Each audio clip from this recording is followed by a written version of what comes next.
Halo, selamat malam.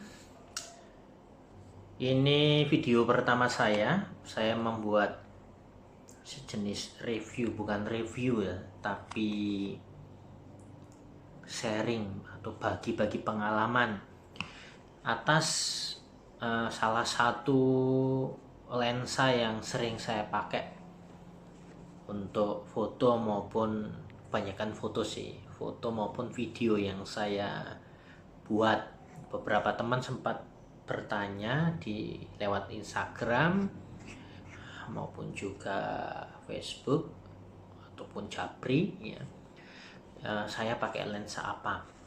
Nah, salah satu lensa yang sering saya pakai untuk kamera body Fujifilm saya, X-T3 saya adalah kamera 7 Artisan 35 mm f1.2.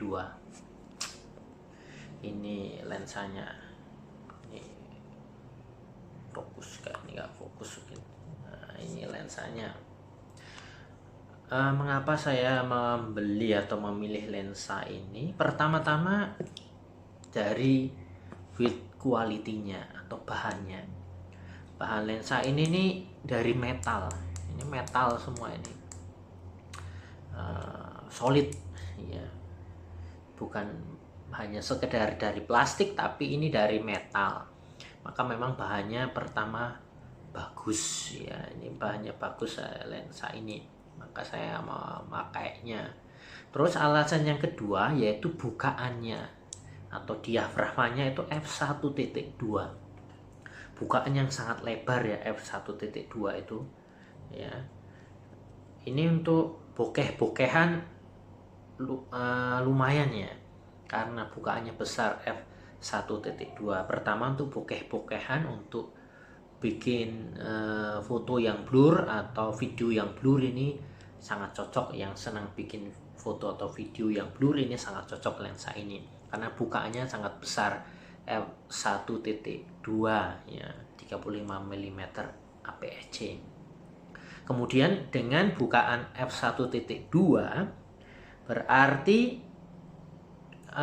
lensa ini kalau dipakai di foto atau bikin video di low light atau di tempat yang gelap, minim cahaya, masih sangat-sangat bagus karena memang bukaannya f1.2.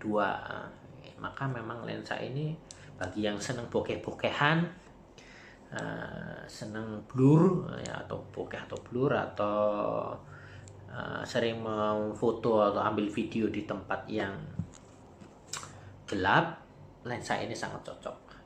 Kemudian alasan yang ketiga mengapa pakai lensa ini atau membeli lensa ini saya adalah murah.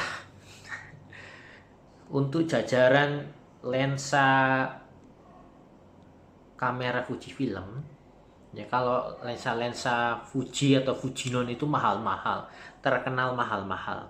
Nah, lensa 7 Artisan ini menjadi alternatif bagi teman-teman atau siapa saja yang ingin menggunakan lensa lain di luar Fujinon dipakai di body Fujifilm.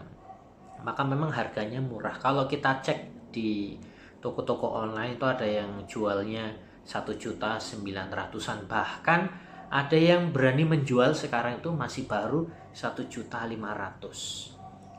Bila dibandingkan dengan lensa Fuji, harganya sangat jauh. Maka memang alasan yang ketiga mengapa saya menggunakan lensa ini adalah memang harganya cukup murah. Jadi pertama tadi bahannya bagus, yang kedua itu bukaannya besar, f1.2 ya, 35 mm f1.2, dan yang ketiga adalah karena memang harganya yang terjangkau.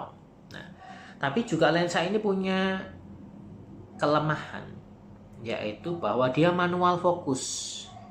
Maka bukan termasuk lensa autofocus. Maka untuk bisa kita memfokuskan itu memang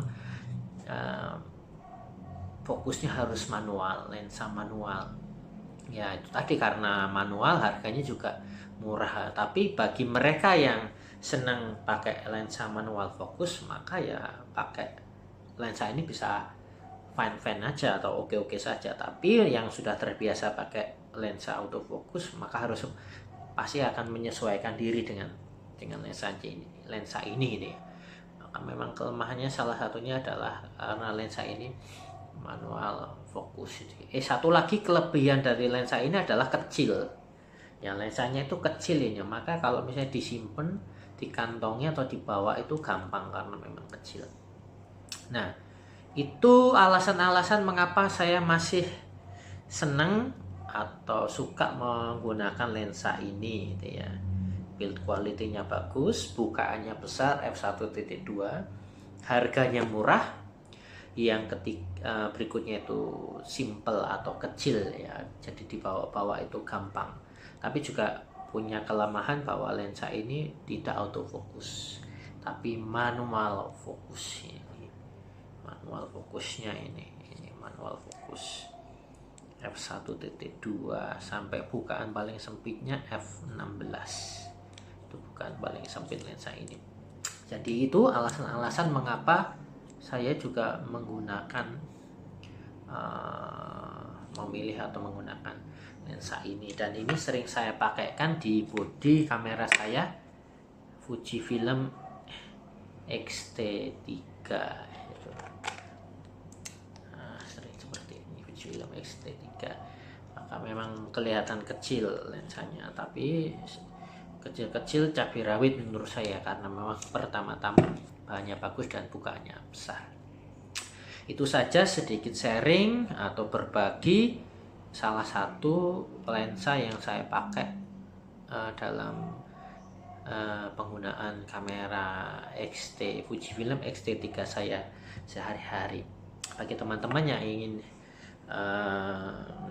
mungkin mencari lensa untuk kamera Fuji, selain dari produk Fujifilm atau Fujinon, bisa mencoba untuk melirik lensa ini yang memang murah tetapi punya kualitas yang cukup bagus ya, yang cukup bagus. Itu saja sharing singkat dari saya. Terima kasih, semoga video ini sedikit berguna bagi teman-temannya atau siapa saja yang masih bingung mencari lensa lain di luar Fujinon untuk kamera Fujifilm. Terima kasih dan sampai ketemu di video saya selanjutnya.